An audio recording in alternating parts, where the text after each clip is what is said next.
Hello friends, welcome to SKJ news. तो आज तारीख हो गई है 3 सितंबर की और दिन है शनिवार का। वहीं हिंदी तिथि है शुक्ला सप्तमी और महीना चल रहा है भाद्रपद का। सबसे पहले देखे गणपति पूजा को लेकर ये महत्वपूर्ण खबर। सबसे पहले कश्यप ऋषि ने गणेश जी को चढ़ाई थी दूर्वा। मान्यताओं के अनुसार इसके बिना अधूरी है गणपति पूजा और मांगलिक काम। दूर्वा अष्टमी के दिन भगवान गणेश को खास तौर पे पूर्वा चढ़ाने की परंपरा है। धार्मिक मान्यताओं के अनुसार माना जाता है कि इस दिन पूर्वा से गणेश जी की विशेष पूजा करने से हर तरह की परेशानियां दूर होती हैं और मनोकामनाएं पूरी होती हैं। इस तिथि से जुड़ी हुई पुराणों में कथा भी है, जिसमें राक्षस को मारने के बाद गणेश जी को पूर्वा चढ़ाई और तभी से परंपरा चली आ रही है। देखें अगली खबर में फिल्मी टिकट को लेकर बड़ा अपडेट। राष्ट्रीय सिनेमा दिवस के दिन मिलेगा खास ऑफर। इस दिन थिएटर जाना होगा सस्ता। आने वाले 16 सितंबर को देश भर में केवल 75 रुपए में मिलेगा फिल्म का टिकट। दरअसल भारत की मल्टीप्लेक्स एसोसिएशन ऑफ इंडिया ने ये फैसला लिया है। अगली खबर में देखें कि नौसेना को मिला पहला स्वदेशी एयरक्राफ्ट कैरियर। यह है 75% स्वदेशी। साथ ही नौसेना को नया ध्वज भी मिला, जिससे अब ब्रिटिश निशान को हटा दिया गया है। प्रधानमंत्री नरेंद्र मोदी ने कोच्चि शिपयार्ड में करीब 1.5 घंटे चली कमिश्निंग सेरेमनी में ये एयरक्राफ्ट कैरियर नेवी को सौंपा। इसके साथ ही देश के नेवी को नया नौसेना ध्वज सौंपा गया। अब इसमें से अंग्रेजों की निशानी क्रॉस लाल का निशान हटा दिया गया है। अगर आप नहीं जानते हैं कि नौसेना को सौंपा जाने वाला एयरक्राफ्ट कैरियर क्या है और इसके देश के लिए क्या अहमियत है, तो देखें ये अगली खबर। एयरक्राफ्ट INS विक्रांत है समंदर में चलता फिरता शहर। इसमें है 2 फुटबॉल ग्राउंड जितना लंबा रनवे, साथ ही 20 फाइटर प्लेन और 32 मिसाइलों से है लैस। बताया गया है इसमें 14 डेक हैं, जो 10 मंजिला इमारत की तरह दिखता है। साथ ही इसमें 4LM 2500 गैस टर्बाइंस हैं, जो 88 मेगावाट पावर जनरेट करेंगे। इससे आधे जयपुर को बिजली दी जा सकती है। साथ ही इस एयरक्राफ्ट में कैंटीन के साथ मॉडर्न किचन है, जहां 1 घंटे में 16 लोगों का खाना बन सकता है। वहीं ये एक बार ईंधन भरने से 45 दिन तक समुद्र में रह सकता है। साथ ही इसे समुद्र में भी रिफिल किया जा सकता है। साथ ही आपको बता दें, PM मोदी ने नौसेना को जिस समय ये एयरक्राफ्ट सौंपा, उस समय PM मोदी ने कैप पहनी हुई थी। इसके एक साइड में R11 लिखा हुआ था। कई लोग इसका भी मतलब जानना चाहते हैं, तो ऐसे अपने दोस्तों को बता दें कि INS विक्रांत का पताका संख्या R11 है, यानी कि ये विक्रांत एयरक्राफ्ट का पेटेंट नंबर है। दरअसल नेवी में हर एक शिप का अपना नंबर होता है, जिससे इसकी पहचान की जाती है। देखें अगली खबर में सफलता से जुड़ी बड़ी खबर। 2 महीने तक ताजा रहेंगी फल और सब्जियां। IIT गुवाहाटी ने बनाई एडिबल कोटिंग। इसे लगाने से टमाटर 1 महीना चलेगा। फूड वेस्ट में भी कमी आएगी। साथ ही कहा गया है इससे खाने की बर्बादी कम होगी, वहीं किसानों की भी आमदनी बढ़ेगी। साथ ही बताया गया है सब्जियों को ताजा रखने वाला यह प्रोडक्ट जल्दी मार्केट में आ सकता है। देखें अगली खबर में एक चौंकाने वाली जानकारी। डार्क वेब पे बिकते हैं रेप के लाइव वीडियो। 8,000 रुपए में होती है लाइव स्ट्रीमिंग, यानी कि देखने को मिलते हैं लाइव वीडियो, वहीं सबूत खुद ब खुद मिट जाते हैं। इसी की वजह से पकड़ में नहीं आते अपराधी। पहले हंटिंग और फिशिंग से लड़कियों को फंसाया जाता है, साथ ही लड़कियों को ब्लैकमेल करके देह व्यापार में उतारते हैं। भारत के भी 100 शहरों में हर महीने 50 लाख से ज्यादा ऐसे फोटो वीडियो की मांग है। बताया गया है चाइल्ड सेक्सुअल अब्यूज मटेरियल को ज्यादा सर्च किया जाता है। ऐसा कंटेंट सर्च करने वालों में कोलकाता, चंडीगढ़, इंदौर, भुवनेश्वर, चेन्नई टॉप पर है। देखें अगली खबर में जनसंख्या नियंत्रण के लिए कानून बनाने की मांग पे केंद्र सरकार से जवाब तलब किया गया। सुप्रीम कोर्ट ने जारी किया है इसके लिए नोटिस। जनसंख्या नियंत्रण को लेकर एक याचिका दायर की गई है, जिसमें कहा गया है कि अत्यधिक जनसंख्या कई गंभीर समस्याओं को बढ़ा रही है, जो देश के करोड़ों नागरिकों की जीवन की गुणवत्ता को प्रभावित कर रही है। तो आने वाले दिनों में जनसंख्या नियंत्रण कानून को लेकर कोई फैसला आ सकता है। देखिए अगली खबर में गणपति विसर्जन की जानकारी और मुहूर्त का समय। बाल्टी या टब में करें बप्पा का विसर्जन। मिट्टी के गणपति हो या फिटकरी के, ऐसे आसानी से किया जा सकता है विसर्जन। गणपति को घर लाए अभी 2 से 3 दिन ही हुए हैं और अब उनके जाने का समय आ गया है। दरअसल जो लोग ज्यादा व्यस्त रहते हैं, वो तीसरे या 5वें दिन गणपति का विसर्जन कर देते हैं। कहा गया है अगर आप भी गणपति की विदाई करने जा रहे हैं, तो नदी, झील, तालाब में विसर्जित करने की जगह घर पर ही विसर्जन करें। कहा गया है इससे पर्यावरण सुरक्षित रहेगा। मान्यताओं के अनुसार ऐसे विसर्जन करने का तरीका बताया गया है कि गणपति के साइज को देखते हुए एक टब या बाल्टी लें, फिर गणेश जी के मंत्रों का जाप करते हुए धीरे धीरे उन्हें पानी में विसर्जित कर दें। मूर्ति की मिट्टी और पेपर को सही से मैश यानी कि पिघलने दें। हो सके तो फिर इस पानी को पौधे में डाल दें। गणपति विसर्जन करने का तीसरा दिन कल शुक्रवार को था। हालांकि अब कल 4 सितंबर रविवार को विसर्जन कर सकते हैं। गणपति विसर्जन करने का पहला मुहूर्त रहेगा सुबह 7:30 बजे से दोपहर 12:15 तक। वहीं दूसरा मुहूर्त है दोपहर 2 बजे से 3:30 बजे तक। वहीं धार्मिक मान्यताओं के अनुसार तीसरा मुहूर्त है शाम 6:30 बजे से 7 बजे तक। 5वें दिन के अलावा 7वें दिन भी गणपति का विसर्जन किया जाता है। इसके बाद फिर 10वें दिन को विसर्जन होता है। देखें अगली खबर। कर्नाटक के लिंगायत संत गिरफ्तारी के बाद सीने में दर्द की शिकायत के बाद अस्पताल भेजे गए। जानकारी के मुताबिक शरणारू संत को बीते शुक्रवार को 14 दिन की न्यायिक हिरासत में भेज दिया गया। अभी हाल ही में इनकी गिरफ्तारी हुई थी।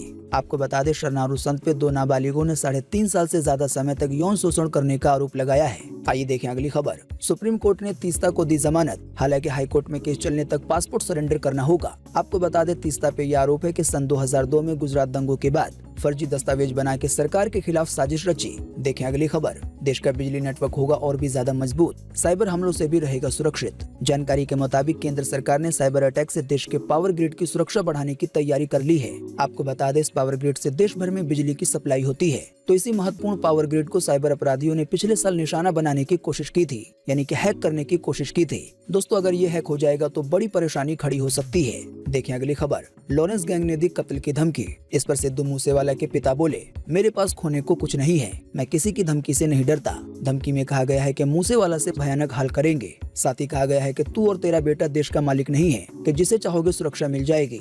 देखें अगली खबर। बिजनेस करने वाले लोगों को भी अब है पेंशन देने की तैयारी। जानकारी के मुताबिक इसके लिए ईपीएफओ एक प्रस्ताव लेकर आया है। ईपीएफओ ने रिटायरमेंट सेविंग स्कीम का लाभ उठाने के लिए लगाई गई वेतन और कर्मचारियों की सीमा को हटाने की सिफारिश की है। तो आने वाले दिनों में अगर ये प्रस्ताव पास हो जाता है तो फिर बिजनेस करने वाले लोगों को भी पेंशन मिलने में आसानी होगी। देखें अगली खबर। बेटे के सामने की मां से छेड़खानी, महिला के विरोध करने पर मनचले ने चलती ट्रेन से फेंका, जिसकी वजह से उसकी मौत हो गई है। मामले की सूचना पाकर पहुंची हरियाणा के जाखल रेलवे पुलिस ने अब कार्रवाई शुरू कर दी है। बताया गया है महिला को ट्रेन से फेंकने के बाद जब ओवरब्रिज के पास ट्रेन धीमी हुई तो आरोपी भी ट्रेन से कूद गया, हालांकि वो घायल हो गया। देखें अगली खबर। सिक्योरिटी गार्ड्स का सीरियल किलर हुआ गिरफ्तार, एमपी के सागर और भोपाल में 6 दिन में 4 गार्ड्स को मारा। आरोपी है KGF 2 मूवी से प्रभावित। जानकारी के मुताबिक आरोपी ने बताया है कि वो फिल्म KGF 2 के किरदार रॉकी भाई से प्रभावित है और सिक्योरिटी गार्ड्स को मारने के मिशन पर है। वो ऐसे सिक्योरिटी गार्ड्स को टारगेट करता था जो ड्यूटी पर सोते थे। देखें अगली खबर। जल्द लागू होगा नया लेबर कोड, अब इसके लिए श्रम मंत्रालय विकसित कर रहा है सुविधा पोर्टल, ताकि पंजीयन से लेकर लाइसेंसिंग में कोई भी दोहराव ना हो और एक ही लाइसेंस से देश भर में काम चल जाए। लेबर कोड के लागू होने से श्रम सुविधा पोर्टल पे सभी संस्थानों को अपना पंजीकरण कराना होगा। देखें अगली खबर। यह है प्रयागराज के बाढ़ का ड्रोन वीडियो। पानी कमरे में घुसा तो छात्रों ने लाइब्रेरी को ठिकाना बनाया, बोले बाढ़ झेल लेंगे पर बेरोजगारी नहीं। बता दें कि प्रयागराज का ये बेली इलाका है जहां करीब 20,000 लड़के रहते हैं। बाढ़ की वजह से ये भयंकर हालात हैं। देखें अगली खबर में मौसम को लेकर ताजा जानकारी। बारिश के साथ आंधी तूफान इन राज्यों में लाने वाली है आफत। IMD यानी कि मौसम विभाग ने जारी किया है अलर्ट। अभी देश के कई राज्यों में इन दिनों भारी बारिश देखने को मिल रही है। ऐसे में मौसम विभाग ने अगले 5 दिनों तक असम, अरुणाचल प्रदेश, मेघालय सहित पूर्व उत्तर भारत के कई राज्यों में तेज हवा के साथ बारिश और आंधी तूफान चलने की संभावना जताई है। पूर्व उत्तर भारत में आने वाले राज्य कुछ इस प्रकार हैं। वहीं मौसम विभाग ने नागालैंड, त्रिपुरा, मणिपुर और मिजोरम के लिए अगले 4 दिनों के लिए येलो अलर्ट जारी किया है। देखें अगली खबर में आज दिन भर कैसा रहेगा मौसम देश भर में। मौसम विभाग ने जारी किया है मौसम का पूर्वानुमान। मौसम विभाग के अनुसार अगले 24 घंटे के दौरान असम में, मेघालय में, अरुणाचल प्रदेश में, उप हिमालय पश्चिम बंगाल में, सिक्किम में, साथ ही बिहार के उत्तरी हिस्से में, लक्षद्वीप के भी कुछ हिस्सों में, साथ ही अंडमान निकोबार द्वीप समूह में मध्यम बारिश होने के साथ कहीं कहीं पे भारी बारिश होने की संभावना है। इसके अलावा भी राजस्थान के पूर्वी हिस्सों में, मध्य प्रदेश के भी कुछ हिस्सों में, साथ ही केरल में भी आज हल्की से मध्यम बारिश होने की संभावना है। इन राज्यों में भी 1-2 स्थानों पे भारी बारिश हो सकती है। इसके अलावा भी छत्तीसगढ़ के उत्तरी हिस्सों में, इसके अलावा बिहार के सभी हिस्सों में, उत्तराखंड में, मध्य प्रदेश में, कर्नाटका में, कोंकण में, गोवा में और मध्य महाराष्ट्र में आज हल्की से मध्यम बारिश हो सकती है। इसके अलावा भी हिमाचल प्रदेश में, उत्तर प्रदेश में, गुजरात में, साथ ही तमिलनाडु और तेलंगाना में भी आज हल्की बारिश की संभावना है। देखें अगली खबर। भारत 10 वर्षों में होगा दुनिया का 6ठा सबसे बड़ा बीमा बाजार, कोरोना के बाद बढ़े हैं ग्राहक। रिपोर्ट में कहा गया है कि भारत में इंश्योरेंस प्रीमियम में वर्ष 2022 में 6.6% की वृद्धि दर्ज की जाएगी। वहीं 2023 में ये 7.1% की असाधारण दर से बढ़ेगा। देखें अगली खबर। कर्नाटका में 3700 करोड़ की योजनाओं का उद्घाटन किया गया। इसी दौरान PM मोदी बोले कि जिन्हें छोटा समझकर भुलाया गया, हमारी सरकार उनके साथ है। जानकारी के मुताबिक PM मोदी ने कर्नाटका को कई तोहफे दिए, जिनमें से ये 3 बड़ी घोषणाएं रही। पहला ये कि 8 लाख से ज्यादा लोगों को पक्का घर मिलेगा। वहीं दूसरी बड़ी घोषणा ये की गई कि 30 लाख से ज्यादा घरों में नल कनेक्शन दिया जाएगा। वहीं तीसरी घोषणा के तहत कहा गया कि 30 लाख से ज्यादा लोगों का फ्री में इलाज होगा। देखें अगली खबर में PM मोदी से जुड़ी एक और जानकारी। केरल में उतरे मोदी और शाह। 2024 में लोकसभा की 20 सीटों पर है नजर। बता दें कि प्रधानमंत्री नरेंद्र मोदी बीते गुरुवार को केरल में 2 दिवसीय दौरे पे पहुंचे। उन्होंने वहां एक जनसभा को भी संबोधित किया। खास बात यह है कि अभी PM मोदी का दौरा पूरा भी नहीं हुआ था कि केंद्रीय गृह मंत्री अमित शाह भी वहां पहुंच गए। बताया गया है शाह त्रिवेंद्रम में आयोजित कई कार्यक्रमों में हिस्सा लेंगे। उनके दौरे को लेकर अब कई तरह के कयास लगाए जा रहे हैं। जैसे कि ये भी कहा जा रहा है कि मिशन 2024 के अंतर्गत केरल की 20 लोकसभा सीटों पे भाजपा की नजर है। देखें अगली खबर। गुजरात में केजरीवाल का किसानों से वादा, कहा कर्ज करेंगे माफ, साथ ही 12 घंटे की बिजली देंगे, साथ ही दोबारा होगा भूमि का सर्वेक्षण। केजरीवाल ने कहा कि अगर आम आदमी पार्टी सत्ता में आती है तो गुजरात के लोगों को ये सुविधा मिलेगी। देखें अगली खबर। SBI और मूडीज ने घटाया ग्रोथ अनुमान। मूडीज ने घटा के 7.7% और SBI ने घटा के 6.8% किया। जानकारी के मुताबिक भारतीय स्टेट बैंक के चीफ इकोनॉमिस्ट सौम्य कांति घोष ने फाइनेंशियल ईयर 2023 के लिए GDP ग्रोथ अनुमान को घटा दिया है। पूरे साल के लिए इसे 7.5% से घटाकर 6.8% कर दिया गया है। देखें अगली खबर। RJD धीरे धीरे JDU को खा रही है। पूर्व डिप्टी CM तारकिशोर प्रसाद का बड़ा दावा। जानकारी के मुताबिक उन्होंने कहा है कि ये पार्टी अब ज्यादा दिन नहीं चलेगी। महज 5 से 7 विधायक इधर उधर हुए तो खेल हो सकता है। जाहिर बात है ये इशारा है बिहार की सत्ता में उथल पुथल होने का। देखें अगली खबर। सऊदी में गार्ड्स ने अनाथ लड़कियों को पीटा। वीडियो बनाने वाली लड़की बोली, करप्शन पे आवाज उठाई तो लात घूंसे बरसाए। जानकारी के मुताबिक सऊदी अरब से अनाथ लड़कियों के साथ मारपीट करने का एक वीडियो सामने आया है। इस वीडियो में कुछ सिक्योरिटी गार्ड्स अनाथालय में लड़कियों को बुरी तरह से पीटते दिखाई दे रहे हैं। एक लड़की के बाल पकड़ के उसे घसीटा भी जा रहा है। इतना ही नहीं, बेल्ट से भी मारा गया।